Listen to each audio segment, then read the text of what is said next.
E aí pessoal, tudo bem com vocês? O meu nome é Filipe e eu sou um escritor de cordéis.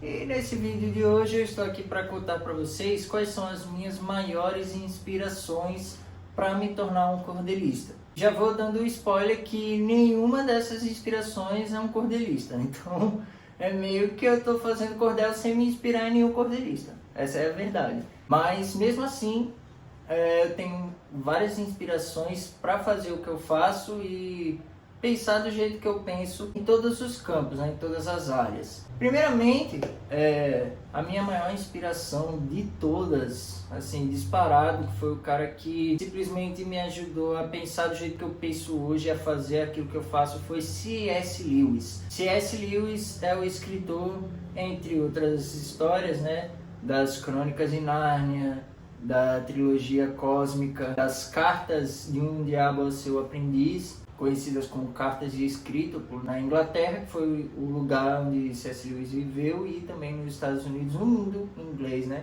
mais conhecido como as Cartas de Escritopo. Outros livros, né, como Cristianismo Puro e Simples e assim por diante. A ideia, né, de C.S. Lewis é que você pode evangelizar as pessoas, pregar o evangelho usando mitologia, usando questões clássicas, né? Que é aquela ideia do mito, de que você pode usar o mito como uma estrutura que vai passar verdades sobre a fé cristã, sobre a estrutura da realidade da nossa vida e tal. Tudo isso é algo que eu tirei de C.S. Lewis. A ideia de que você pode pregar usando a mitologia, usando os mitos, com todo esse imaginário meio medievalesco, e usar isso para divulgar o evangelho foi algo que eu tirei de Lewis e é talvez a parte mais importante da minha obra, para mim. Eu enxergo como a parte mais importante. Além também de Lewis, para criar o meu universo mitológico, as principais pessoas na qual me baseei foram, lógico, Camões, né? Camões, seu livro Os Lusíadas, talvez seja a minha maior inspiração. Me baseei para criar esse universo, a questão dos deuses gregos interagindo com os portugueses nas grandes navegações, é algo que eu peguei muito importante.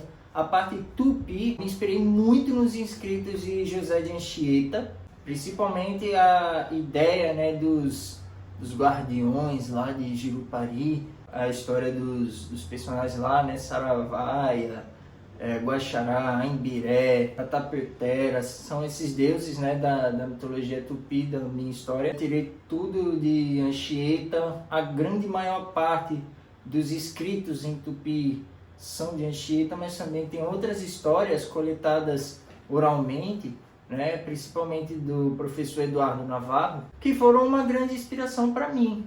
Navarro é uma inspiração gigantesca para mim também, Eduardo Navarro. Também Alberto Mussa e seus livros os livros eles são sensacionais e eles sempre misturam um pouquinho da realidade com essas coisas, né, de mitos indígenas, mentalidade tupi, traz um pouco desse universo dos deuses para a terra, né, para a vida real.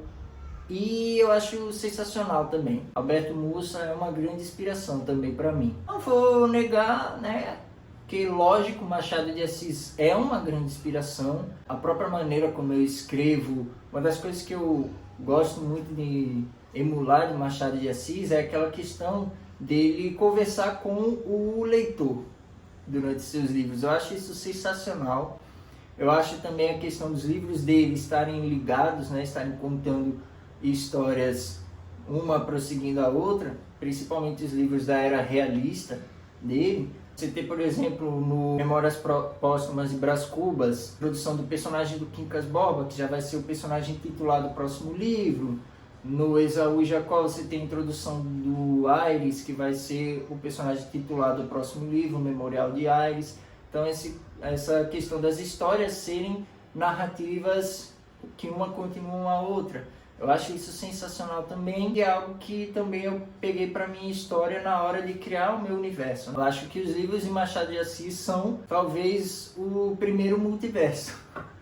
Não sei se as pessoas enxergam assim, mas é o primeiro multiverso literário em que uma história continua a outra, e Machado de Assis até nisso consegue ser à frente do seu tempo e consegue ser genial, né? O cara é genial. Outra grande inspiração para mim, saindo um pouco da leitura, indo para outras mídias, né, outras áreas, eu acho que uma grande inspiração também é o Walt Disney. Eu acho o Walt Disney sensacional. Eu acho que ele era o cara, sabe? O Walt Disney era sensacional. Tudo que o Walt Disney criou, tudo isso que a Disney é hoje é sensacional. Eu cresci assistindo os filmes da Disney, né? Assisti muito Dumbo quando era pequeno, Aristogatas, que tem lá a Gatinha Marie e tal. Eu assisti também muitos filmes da Pixar, que a Disney comprou depois. Assisti muito Cão e a Raposa. Depois de adulto eu assisti a Branca de Neve, o Pinóquio. Todos os filmes do Disney são sensacionais. Eu acho o Disney muito sensacional também. Ele é fora de série na questão de inovação, porque ele foi o cara que criou isso que nós vemos hoje. Na verdade, ele foi pioneiro em várias tecnologias novas utilizadas no cinema de animação. O cara foi o primeiro a usar o som junto com os curtas de animação do Steamboat Willie, né, que foi aquele primeiro curta do Mickey em que ele apareceu, que usou pela primeira vez o som no mundo da animação, e depois aí foi usado em todos os curtas que vieram depois. Branca de Neve é sensacional, é incrível, porque foi o primeiro longa-metragem de animação, e o Walt Disney, ninguém acreditava que ele ia conseguir, né? E ele foi contra todo mundo. Todo mundo dizia que Branca de Neve não ia dar certo, mas ele foi contra todo mundo. Ele disse, não, vai dar certo, eu vou conseguir, e ele foi lá e fez. E saiu aquilo que é até hoje, né? Porque até hoje, quando você assiste Branca de Neve, é um negócio lindo. É um filme muito bonito de se ver. Você não consegue acreditar que aquilo é um filme de 1937. Porque até hoje o filme é bem feito. Ele é sensacional. Meio que eu enxergo os meus cordéis maiores, né? Os cordelões, como se fossem os longa-metragens de animação. São histórias muito maiores, muito mais condensadas, né? Um negócio muito mais desenvolvido do que esses cordéisinhos menores. Todo mundo vê. É o que no dia a dia as pessoas acham que é cordel. Mas para mim não. Eu acho que cordel tem que se expandir, tem que ficar maior e tem que fazer igual a Disney fez mesmo. Deixar de só fazer curta de animação, fazer o longa de animação, e eu acho que isso é sensacional. Ele inovou também vários outros estilos de animação, de outras coisas ele também inovou, e o cara foi um gênio, e ganhou vários prêmios da academia por causa das inovações dele. Então ele é incrível. O Walt Disney é incrível. Não concordo com o caminho que a Disney está tomando hoje, mas na época de Walt Disney, a Disney era uma das companhias que, mesmo sendo pequenas, comparada com as grandes companhias de cinema, ela era diferenciada desde aquela época. Outra grande inspiração também é Stan Lee, porque eu sou fã da Marvel desde pequeno, e eu acho sensacional esse universo que o Stan Lee criou nos quadrinhos. Eu acho incrível também, porque se você for comparar, por exemplo, com a DC, todos os grandes heróis têm o seu próprio criador, mas no caso da Marvel não. Os maiores heróis da Marvel foram criados todos por uma mesma pessoa. O Stan Lee lá que criou os X-Men, que criou o Quarteto Fantástico, que criou o Homem de Ferro, o Homem-Aranha. Tudo foi ele que criou. O Thor, o Hulk, tudo isso. Fez coisas fora de série e inovou, fez coisas que nenhuma outra produtora de cinema já tinha feito. E isso faz com que a Marvel hoje em dia seja a maior produtora de cinema. É o diferencial dela, e ela colheu esses frutos porque hoje a Marvel já faturou mais de 26, 27 bilhões de dólares com os filmes da MCU, né, do universo compartilhado da Marvel. É muito dinheiro. Isso é mais dinheiro do que o PIB de muitos estados do Brasil. Então, é muito dinheiro.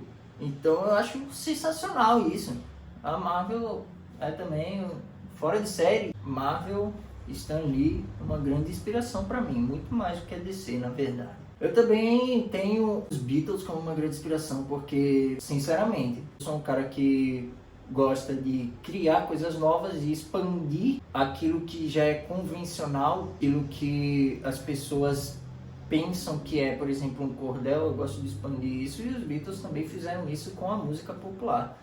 Os caras várias vezes foram além daquilo que a música popular era, daquilo que as pessoas achavam que podia ser música popular. Os caras misturavam música clássica com música popular, os caras criavam novas formas, né, de se fazer música, botavam efeitos sonoros, inovavam nessa questão de colocar novos efeitos nas músicas. Eles criaram a ideia de álbum de conceito, que é um álbum em que todas as músicas tratam sobre um mesmo tema ou tem um mesmo pano de fundo, que é algo que não existia antes na música popular. As músicas eram cada uma obra separada, não eram pensadas para um álbum. Eles simplesmente mudaram a história da música popular, porque a música deixou de ser focada em solos e passou a ser focada em álbum.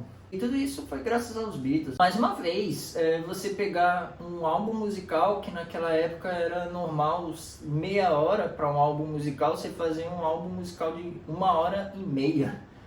E você ir muito além dos limites da música popular. Então, por causa disso, eu acho que eles são sensacionais. E também outra grande inspiração para mim, já passando para a parte da religião também, foi um músico chamado Larry Norman. Larry Norman foi um músico cristão da década de 60 e 70, que foi o primeiro cara que misturou rock com música gospel. Ele criou o rock gospel praticamente. E esse cara foi visionário em várias questões, porque ele tinha uma visão sobre misturar essas coisas com o mundo cristão, com uma visão cristã de mundo que os cristãos da época não concordavam, nem pensavam em fazer aquilo, né? Todo mundo achava que o rock era do diabo naquela época, mas o Larry Norman foi lá e provou que não. Não só ele fez isso, como ele também ele criou várias gravadoras, contrataram vários artistas cristãos que iam por esse ramo. Então o cara inovou. E como eu sou roqueiro, né? Eu tenho que gostar mesmo disso, né? Porque eu não só por causa do rock, mas até mesmo por você ir por outra visão de mundo. Você dizer, o cristão não tem que ficar só aqui na sua zona de conforto. O cristão tem que influenciar a cultura e não se deixar ser influenciado por ela. Só porque você está fazendo algo que você acha que não é certo, porque outras pessoas que não são cristãs fazem aquilo, não quer dizer que você vai se corromper. Não quer dizer, por exemplo, que se você entrar para o cinema, você vai se corromper porque o mundo do cinema não presta. Se você entrar para a política, você vai se corromper porque o mundo da política não presta. Não. Você sendo cristão, você tem que entrar em todas as áreas da cultura e você tem que levar a cultura como um todo para o lado da igreja, para o lado do evangelho. Você tem que fazer isso, você não pode ficar deixando áreas culturais, áreas da cultura às mãos do inimigo. Você tem que trazer tudo aquilo para Deus mesmo. E é essa visão também que eu tenho com a cultura em geral. Fui muito influenciado pela visão do Larry Norman e eu acho ele fora de série também. E por último, eu não posso deixar de falar do Sonic, né? O Sonic é uma grande inspiração para mim em tudo que eu faço, até mesmo o Saquarema, né? Eu vendo o Saquarema assim, né? A sinopse que eu dou para as pessoas. É o cara que vai no cinema para assistir o filme do Sonic. E aí ele acaba viajando no tempo e vai parar num Brasil onde nunca houve regime militar. Então é interessante porque eu sou muito fã do Sonic desde pequeno. Eu acho legal dele, principalmente essa questão dele não ficar só nos videogames. O Sonic é o cara que, para onde ele vai, ele consegue ser bem sucedido. Então se ele vai para o mundo dos quadrinhos, ele é bem sucedido. Ele é o personagem que teve a maior série de quadrinhos, personagem de videogame que teve a maior série de quadrinhos da história.